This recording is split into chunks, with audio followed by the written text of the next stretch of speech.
خیال و شعر کی دنیا میں جان تھی جن سے، فضائے فکر و عمل ارغبان تھی جن سے، جنون عشق کی ہمت جوان تھی جن سے، کہانیاں تھیں کہیں کھو گئی ہیں میرے ندیم۔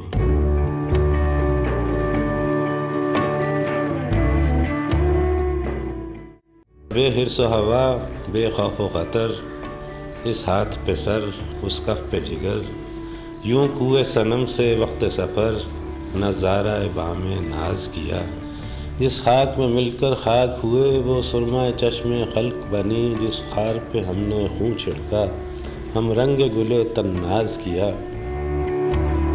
لو وصل کی ساعت آ پہنچی، لو وصل کی ساعت آ پہنچی، پھر حکم حضوری پر ہم نے آنکھوں کے دریچے بند کیے اور سینے کا درباز کیا۔ آج کا پروگرام ناظرین فیض صاحب کی اس شاعری پر ہے جو جنگ کے موضوع پر ہے۔ فیض صاحب بنیادی طور پہ امن پسند آدمی تھے اور امن کے آدمی تھے، جنگ و جدل سے انہیں نفرت تھی۔ امن لینن ایوارڈ کے موقع پر انہوں نے جو عظیم الشان تقریر کی، اس تقریر کا موضوع بھی امن ہی تھا۔ اس موقع پر فیض صاحب نے واضح طور پر اپنے خیالات اور موقف کا اظہار کیا۔ فیض صاحب نے کہا، مجھے یقین ہے کہ انسانیت جس نے اپنے دشمنوں سے آج تک کبھی ہار نہیں کھائی، اب بھی فتح یاب ہو کر رہے گی، اور آخر کار جنگ اور ظلم و کدورت کی بجائے ہماری باہمی زندگی کی بنا وہی ٹھہرے گی جس کی تلقین اب سے بہت پہلے فارسی شاعر حافظ نے کی تھی۔ خلل پذیر بود ہر بنا کے می بینی، مگر بنائے محبت کہ خالی از خلل است۔ اس بات کے بارے میں بخوبی اندازہ لگایا جا سکتا ہے کہ فیض صاحب کا جنگ اور امن کے بارے میں کیا رویہ تھا۔ جنگ خواہ دو ملکوں کے درمیان ہو یا خانہ جنگی کی صورت میں ہو، فیض صاحب اس کو ہر دو صورتوں میں شدید ناپسند کیا کرتے تھے۔ جنگ کے موضوع پر فیض صاحب کی ایک اور بہت مشہور اور خوبصورت نظم ہے جس کا عنوان ہے سر وادی سینا۔ یہ نظم 1956 میں عرب اسرائیل جنگ کے دوران لکھی گئی۔ دنیا کی مضبوط ترین سامراجی طاقتوں فرانس اور برطانیہ کا خیال تھا کہ وہ جنگ کے بغیر ہی سیاسی طور پر ہی دباؤ کے ذریعے عرب دنیا سے اسرائیل کی بات منوا لیں گے، مگر وہ بھول گئے تھے کہ زمانہ بدل چکا تھا۔ مشرق وسطیٰ میں نئی قیادتیں ابھر رہی تھیں۔ 1952 کے انقلاب نے مصر میں بادشاہت کا خاتمہ کر دیا تھا اور جمال عبد الناصر نے مغربی سامراجیوں کی بات ماننے سے یکسر انکار کر دیا تھا اور ان کو اپنے عزائم میں ناکامی کا سامنا تھا۔ لیکن چند سال بعد اپنی شکست کا بدلہ لینے کے لیے انہوں نے نومولود اسرائیلی مملکت کو ایک سازش کے تحت مصر اور نہر سویز کے علاقے میں فوج کشی پر آمادہ کر لیا۔ اس خونریز جنگ میں اسرائیل کا پلہ بھاری رہا اور عرب ملکوں کا اتحاد ناکام رہا۔ یہ تاریخی نظم فیض صاحب نے اسی زمانے میں لکھی۔ اگر غور کیجئے تو یہ نظم نہ کسی فریق کی حمایت میں ہے نہ کسی کی مخالفت میں، لیکن اگر یہ نظم کسی کی مخالفت میں ہے تو جنگ کی مخالفت میں ہے۔ پھر برق فروزاں ہے سر وادی سینا، پھر رنگ پہ ہے شعلہ رخسار حقیقت، پیغام اجل دعوت دیدار حقیقت، اے دیدہ بینا اب وقت ہے دیدار کا دم ہے کہ نہیں ہے، اب دشمن جاں چارہ گرے کلفت غم ہے، گلزار ارم پرتو صحرائے عدم ہے، پندار جنوں حوصلہ راہ عدم ہے کہ نہیں ہے۔ چند سال ہی گزرے تھے کہ فیض صاحب کے اپنے وطن میں جنگ کا آغاز ہو گیا، جسے پاک بھارت 1965 جنگ کے نام سے یاد کیا جاتا ہے۔ یوں تو 1947 میں ان دونوں ممالک کی تقسیم کے بعد سے ہی دونوں ممالک کے تعلقات آپس میں کشیدہ تھے اور سرحدوں پر چھوٹی موٹی جھڑپوں کا سلسلہ جاری رہتا تھا، مگر ان دونوں ممالک کے درمیان باقاعدہ جنگ کا آغاز 1965 میں ہوا۔ 6 ستمبر 1965 کو بھارت نے عالمی قوانین کی خلاف ورزی کرتے ہوئے پاکستانی سرحدوں کی خلاف ورزی کی اور پاکستان پر حملہ کر دیا۔ پاکستان کی فوجوں نے بھی بھارت کو بہت بھرپور جواب دیا۔ یہ وطن عزیز پر ایک بہت ہی کڑا وقت تھا۔ بھارتی جارحیت کا مقابلہ کرنے کے لیے نہ صرف پاکستانی افواج بلکہ ملک بھر کے فنکاروں، ادیبوں اور شاعروں نے بھی اپنا بھرپور کردار ادا کیا۔ فیض صاحب کا معاملہ ذرا مختلف تھا۔ اس سلسلے میں ان کے بارے میں ایک افواہ تھی کہ وہ اس جنگ میں شاید کسی قسم کا کوئی کردار ادا نہیں کریں گے، مگر یہ ایسا سمجھنے والوں کی خام خیالی تھی۔ اپنی کتاب فیض نامہ میں ڈاکٹر ایوب مرزا نے فیض صاحب سے اپنی ملاقات کا تذکرہ کچھ ان الفاظ میں کیا ہے۔ ابھی جنگ اپنے عروج پر تھی۔ فیض صاحب ان دنوں کراچی کے عبداللہ ہارون کالج سے منسلک تھے۔ ایوب مرزا نے راولپنڈی میں ان کی موجودگی کا سبب دریافت کیا تو فیض صاحب نے جواب دیتے ہوئے کہا، بھائی معاملہ کچھ یوں ہے کہ سرکار نے ہمارے ساتھ رابطہ قائم کیا اور کہا کہ اسے جنگ کے محاذ پر پبلسٹی کے لیے ہماری ضرورت ہے۔ وہ ہمارے مشورے اور تجربے سے فائدہ اٹھانا چاہتے تھے۔ ہم نے کہا ٹھیک ہے، اگر مشورے سننے کی خواہش ہے تو ہم حاضر ہیں، ان پر عمل کرنا یا نہ کرنا سرکار کی اپنی مرضی ہے، مگر مشورے ہم اپنی مرضی سے دیں گے۔ ایوب مرزا نے اس ملازمت کی تنخواہ کے بارے میں دریافت کیا تو فیض کا جواب تھا کہ بھائی ہم نے کہہ دیا ہے اس قومی فریضے کی زکوٰۃ ہمیں نہیں چاہیے۔ بہت اصرار کے باوجود ہم نے کوئی رقم نہیں لی۔ ڈاکٹر ایوب مرزا فیض صاحب سے بے تکلفاً گفتگو کر لیا کرتے تھے۔ ہندوستان سے تعلقات کے حوالے سے ایک مرتبہ ڈاکٹر صاحب نے فیض صاحب سے براہ راست سوال کر ڈالا تھا۔ فیض نامے میں اس کا تفصیلی ذکر ہے۔ انہوں نے کہا کہ فیض صاحب، آپ نے تو ہمیشہ پاکستان میں حکومت کی مخالفت کی ہے، تو پھر اب ایسا کیوں؟ فیض صاحب نے جواب دیا، بھائی ہماری رائے پہلے دن سے ہی یہ ہے کہ دونوں ملکوں کے حالات کے سبب جنگ زیادہ دن نہیں چل سکتی، مگر حکومت سر دست ہماری بات کو تسلیم نہیں کرتی اور عوام کے جذبہ جنگ کو مسلسل بلند کرتی جا رہی ہے۔ ہم نے مشورہ دیا کہ اس کو اتنا اونچا نہ لے جاؤ کہ کھینچ کے اتارنا مشکل ہو۔ فیض صاحب پر ایک اعتراض یہ بھی کیا جاتا تھا کہ فیض صاحب دوسرے شاعروں کی طرح جنگ کے لیے ترانے اور نغمے نہیں لکھتے ہیں۔ اس سلسلے میں بھرپور جواب فیض صاحب سے قریبی تعلق رکھنے والے انگریزی کے معروف کالم نگار خالد حسن نے اپنے ایک تحریر میں کچھ یوں دیا ہے۔ آزادی، مساوات اور انسانیت کے لیے فیض کی شدت سے وابستگی کا شعلہ ہمیشہ تابناک رہا ہے۔ وہ ہمیشہ کے مرد مجاہد ہیں، لیکن ان کی جد و جہد کا طریقہ مختلف ہوتا ہے۔ وہ دوسرے بہت سے شاعروں کی طرح ہر موقع کے لحاظ سے موسیقی کی دھنوں پر ملی ترانے نہیں لکھتے۔ ان کا طریقہ یہ نہیں ہے، مگر حقیقت یہ ہے کہ فیض احمد فیض سے زیادہ گہرے سوز و گداز، محب الوطنی اور رچائیت سے شرابور شاعری کس نے کی ہے؟ سن 65 کی لڑائی کے بارے میں ان کا ایک گیت تو شاہکار ہے، سپاہی کا مرثیہ۔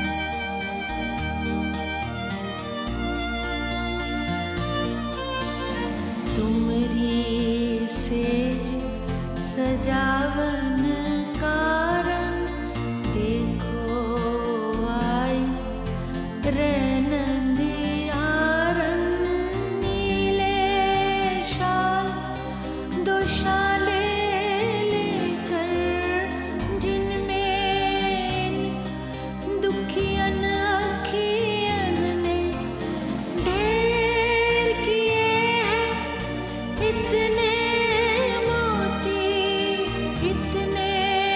موتی جن کی جوتی دان سے تمرا جگ جگ لگا نام چمکنے۔ اس جذبات سے بھرپور انتہائی پرسوز گیت کے باوجود کچھ لوگ فیض صاحب سے مسلسل یہ شکایت کرتے رہے کہ یہ مرثیہ تو انہوں نے ویتنام کی جنگ میں کام آنے والے ایک سپاہی کے نام لکھا ہے۔ جب ان پر یہ الزام لگایا گیا تو فیض صاحب نے اپنی عادت کے مطابق کوئی بحث و تکرار نہیں کی اور کہا تو صرف اتنا کہا، دیکھیں اگر کوئی یہ سمجھتا ہے کہ یہ ویتنام کی جنگ کے سپاہی کا مرثیہ ہے تو بھی ٹھیک ہے۔ میرے نزدیک ایک دکھیا ماں، خواہ وہ ویتنامی ہو یا پاکستانی، صرف ماں ہوتی ہے، اور ایسے ہر شہید کی دلہن بلا تفریق رنگ و نسل اور مذہب و ملت اپنے بالم کا انتظار کر رہی ہوتی ہے۔ ویسے ہم نے تو یہ 1965 کی جنگ میں کام آنے والے پاکستانی سپاہی کے لیے لکھا تھا۔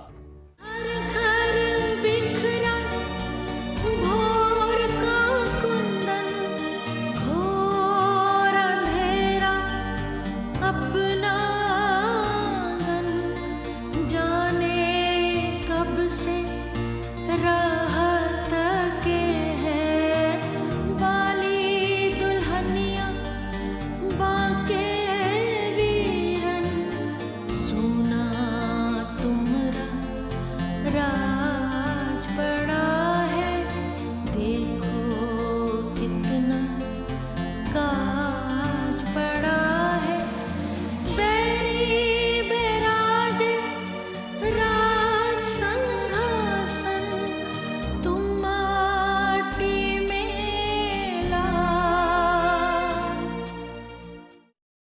اکثر محفلوں اور مشاعروں میں فیض صاحب یہ اشعار سنایا کرتے تھے جو حب الوطنی اور قومی موضوعات پر ہوا کرتے تھے۔ فیض صاحب ان کو قومی نغمہ اور عسکری ترانہ سمجھا کرتے تھے، اور ہے بھی ایسا ہی۔ ذرا ان اشعار پر غور کیجیے۔ کس حرف پہ تو نے گوشہ لب اے جان جہاں غماز کیا، اعلان جنوں دل والوں نے اب کے بہزار انداز کیا۔ سو پیکاں تھے پیوست گلو جب چھیڑی شوق کی لے ہم نے، 100 تیر ترازو تھے دل میں جب ہم نے رقص آغاز کیا۔ اور بے حرص و ہوا بے خوف و خطر، اس ہاتھ پہ سر اس کف پہ جگر، یوں کوئے صنم سے وقت سفر نظارہ بام ناز کیا۔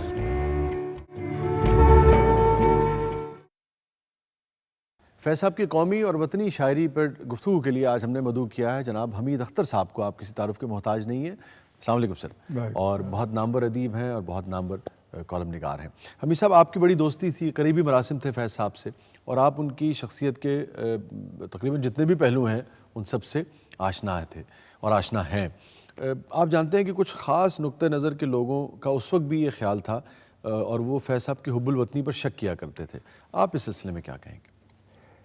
میں فیض صاحب کی ہر خوبی پہ شک کر سکتا ہوں، مگر اپنے 20 25 30 سال کے تعلقات کی بنا پہ یہ دعوے کے ساتھ کہہ سکتا ہوں کہ ان کی حب الوطنی کے بارے میں مجھے کبھی کوئی شبہ نہیں ہوا۔ وہ جب 1962 میں لینن پیس پرائز لینے کے لیے گئے، اس وقت یہاں پہ گرفتاریاں شروع ہو گئیں۔ بعد میں ان کے جانے کے بعد قاسمی، احمد ندیم قاسمی گرفتار ہوئے، سید سبط اسد گرفتار ہوئے، اور بھی کچھ لوگ ہوئے۔ تو ہم نے ان کو منع کیا کہ آپ نہ آئیں کیونکہ یہاں حالات بہت خراب ہے اور گرفتاریاں۔ چنانچہ وہ لینن پیس پرائز حاصل کرنے کے بعد ماسکو سے لندن چلے گئے، وہاں انہوں نے گھر خرید لیا اور وہاں پہ وہ سیٹل ہو گیا 2-4 مہینے کے لیے۔ لیکن ان کے خطوط آتے تھے کہ بھئی میں آ رہا ہوں، اور ہم ان کو کہتے تھے کہ آپ نہ آئیں، یہاں حالات اچھے نہیں ہیں۔ تو ایک بڑا دلچسپ واقعہ اس زمانے میں ہوا، وہ یہ کہ مذاق میں، اس زمانے میں عام طور سے نہیں ملتے تھے یہ کاپی فوٹو سیٹ وغیرہ، لیکن ایک رسالے میں مضمون چھپا ایک نقاد کا کہ جو شاعری کا تواتر ہے پاکستانی شاعری کا، تو اقبال کے بعد فیض کا کہیں نام نہیں آتا، اس کے بعد فلاں آتا ہے، فلاں آتا ہے، فیض تو اس میں شاعری میں، پاکستانی شاعری میں کہیں آتے ہی نہیں۔ اچھا۔ تو میں نے بڑی مشکل سے اس کی کاپی کرائی، فوٹو سٹیٹ کاپی نیگیٹو بنا کے اس کا کر کے، اور فیض صاحب کو خط لکھا کہ 2 باتیں یہاں ایسی ہو گئی ہیں کہ اب شاید آپ کا آنا ضروری ہے۔ پہلی بات تو یہ کہ لوگوں نے آپ کو شاعر ماننے سے انکار کر دیا ہے، جس کا ثبوت یہ میں بھیج رہا ہوں آپ کو۔ 15 دن بعد صبح 7 بجے مجھے فون آتا ہے ایلس فیض کا کہ حمید فیض رات آ گئے ہیں اور تمہیں بلا رہے ہیں۔ میں تو فوراً بھاگا پہنچا، وہ شملہ پہاڑی کے پاس رہتے تھے اوپر کے حصے میں۔ تو میں نے کہا فیض صاحب، لو بھائی، ان کا پہلا یہ تھا کہ لو بھائی تم نے لکھا کہ آنا ضروری ہو گیا، ہم آ گئے۔ میں نے کہا میں نے تو مذاق کیا تھا، یعنی وہ بہانہ ڈھونڈ رہے تھے ٹھیک ہے آنے کا۔ اچھا، اسی طرح سے ان کو اور وہ پکڑے بھی گئے اسی دن، اسی رات کو پکڑے گئے، وہی ہوا جس کا خدشہ تھا۔ اچھا، اسی طرح ان کو دلی میں باقاعدہ آفر ہوئی جاب کی، جامعہ ملیہ میں یا کلکتہ یونیورسٹی میں، مجھے اب یاد نہیں ہے۔ تو انہوں نے، وہ بیکار تھے، بے روزگار تھے، کوئی کام نہیں تھا، لیکن انہوں نے انکار کیا۔ ہم نے کہا جی اب اتنی اچھی پوسٹ آپ نے کیوں چھوڑی؟ کہنے لگے کہ بھائی ہم مستقل نہیں، اپنے وطن کے علاوہ کہیں نہیں رہ سکتے۔ مشاعرے پڑھنے کے لیے، کانفرنس سیمینار اٹینڈ کرنے کے لیے ہندوستان جانا ٹھیک ہے، 2 4 10 دن، ہفتہ 20 دن ٹھیک ہے، لیکن وہاں ہم نہیں رہ سکتے، ہم پاکستان سے باہر نہیں رہ سکتے۔ تو یہ ایک دفعہ نہیں، بار بار یہ اس بات کا ثبوت ملا ہے۔ تو جو لوگ آپ کہہ رہے ہیں کہ ان کی حب الوطنی پہ شک کرتے تھے، وہ ایک اخبار یہاں تھا جو مخالفت کرتا تھا نظریاتی بنیاد پر، اور ایک یہ ہے کہ شاعروں کی آپس میں کچھ لاگت بازی ہوتی ہے، ایک شاعر دوسرے کو تسلیم نہیں کرتا۔ یہ ایک محدود حلقہ تھا، ورنہ عام جو لوگوں کو ان کی حب الوطنی پہ کبھی کوئی شک نہیں تھا۔ فیض صاحب نے وطن کے اوپر بہت سارے گیت لکھے اور غزلیں بھی کہیں انہوں نے، لیکن ان کی جو ماہیت ہے، جو انداز ہے، وہ بہت مختلف تھا۔ اس کے مختلف ہونے سے آپ کیا سمجھتے ہیں کہ اس کا امپیکٹ بڑھا یا کم ہوا؟ نہیں، فیض صاحب نے تو دیکھیے 95 میں 1965 کی جو جنگ تھی اس میں جو نغمے وغیرہ لکھے گئے تو وہ ریڈیو ٹیلی ویژن کے لیے لکھوائے گئے. ٹھیک ہے. فیض صاحب تو بین رہے ہیں، وہ نہ ریڈیو پہ ان کا کوئی گانا چل سکتا تھا نہ ٹیلی ویژن پہ چل سکتا تھا جنگ کے زمانے میں بھی. پہلی بات. دوسری بات یہ ہے کہ وہ اس میں بلیو ہی نہیں کرتے تھے کہ آپ حب الوطنی کا مظاہرہ اس طرح سے آپ گانے لکھ کے کریں.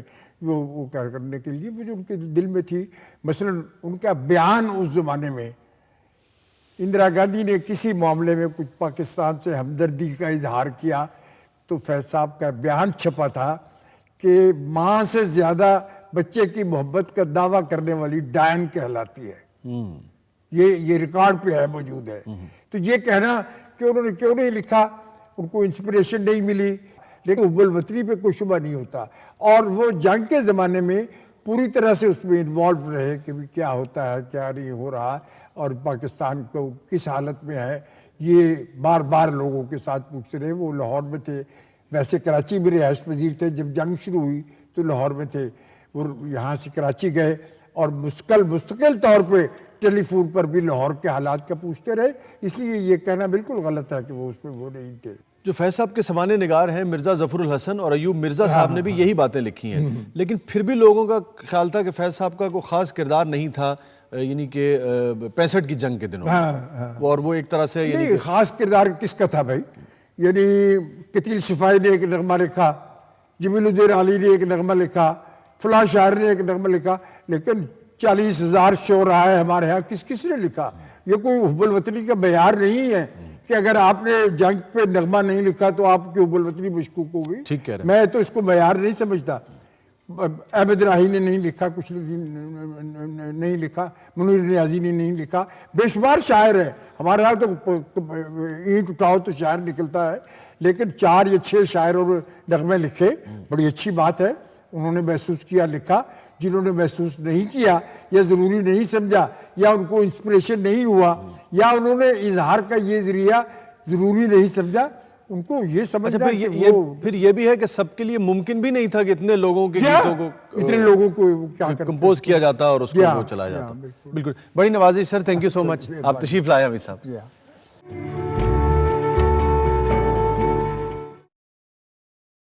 1965 کی جنگ کے آغاز میں فیض صاحب نے ایک بہت اثر انگیز نظم لکھی جس کا عنوان ہے بلیک آؤٹ.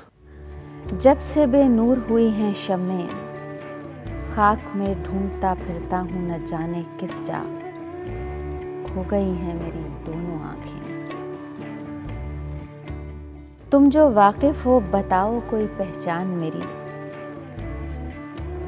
اس طرح ہے کہ ہر ایک رگ میں اتر آیا ہے، موج در موج کسی زہر کا قاتل دریا. تیرا ارمان تیری یاد لیے جان میری، جانے کس موج میں غلطاں ہے کہاں دل میرا. ایک پل ٹھہرو کہ اس پار کسی دنیا سے، ایک پل ٹھہرو کہ اس پار کسی دنیا سے، برق آئے میری جانب ید بیضا لے کر، اور میری آنکھوں کے گم گشتہ گوہر جام ظلمت سے سیاہ مست نئی آنکھوں کے شبتاب گوہر لوٹا دے. ایک پل ٹھہرو کہ دریا کا کہیں پاٹ لگے، اور نیا دل میرا زہر میں دھل کے فنا ہو کے کسی گھاٹ لگے. پھر پے نظر نئے دیدہ و دل لے کے چلوں، پھر پے نظر نئے دیدہ و دل لے کے چلوں، حسن کی مدح کروں شوق کا مضمون لکھوں. جیسا کہ کہا گیا اور ہمیں علم بھی ہے کہ فیض صاحب جنگ کے مخالف اور امن کے حامی تھے، اور یہی بات ان کی شاعری میں بھی ہمیں نظر آتی ہے. امن کی بات اور امن کی آمد فیض صاحب کو خوشیوں اور مسرتوں سے سیراب کر دیتی ہے. یہاں تک کہ اپنے آدرش کی فتح کے لیے چین کی سرزمین پر جو عوامی جنگ لڑی گئی جس میں عوام کو فتح حاصل ہوئی، اس کو بھی فیض صاحب نے ایسی نظر سے دیکھا ہے کہ اس جنگ کے خاتمے پر انہیں اپنے جیت کے بجائے اس بات کی زیادہ خوشی ہے کہ اب وہاں پر امن آ گیا ہے. اپنی نظم جس کا عنوان سنکیانگ ہے، اس میں واضح انداز میں فیض صاحب نے اپنے خیالات کا اظہار ان الفاظ میں کیا ہے. اب کوئی طبل بجے گا نہ کوئی شاہ سوار، صبح دم موت کی وادی کو روانہ ہوگا. اب کوئی جنگ نہ ہوگی نہ کبھی رات گئے، خون کی آگ کو اشکوں سے بجھانا ہوگا. کوئی دل دھڑکے گا شب بھر نہ کسی آنگن میں، وہم منحوس پرندے کی طرح آئے گا، سہم خونخوار درندے کی طرح آئے گا. اب کوئی جنگ نہ ہوگی، میو ساغر لاؤ، خون لٹانا نہ کبھی اشک بہانا ہوگا. اب کوئی طبل بجے گا نہ کوئی شاہ سوار، اب کوئی طبل بجے گا نہ کوئی شاہ سوار، صبح دم موت کی وادی کو روانہ ہوگا. فیض صاحب کی اسی آرزو کی تکمیل کی دعا کرتے ہوئے اگلے سیگمنٹ کی طرف بڑھتے ہیں. یہ کس خلش نے، یہ کس خلش نے پھر اس دل میں آشیانہ کیا، یہ کس خلش نے پھر اس دل میں آشیانہ کیا. پھر آج کس نے، پھر آج کس نے سخن ہم سے غائبانہ کیا، یہ کس خلش نے پھر اس دل میں آشیانہ کیا.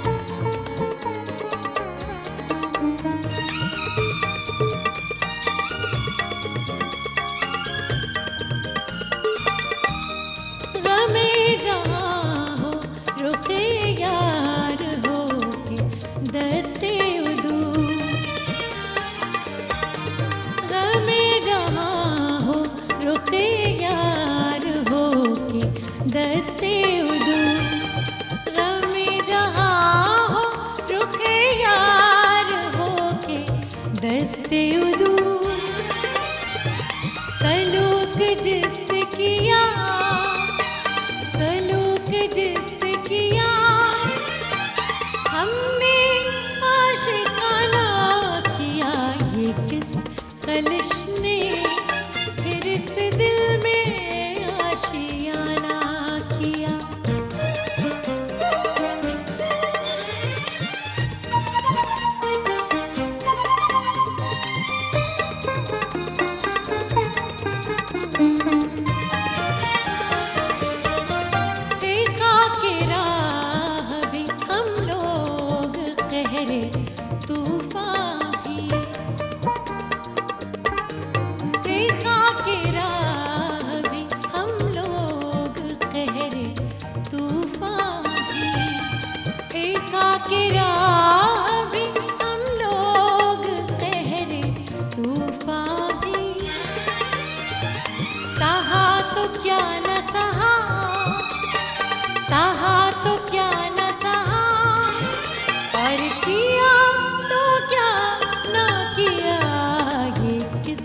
خلش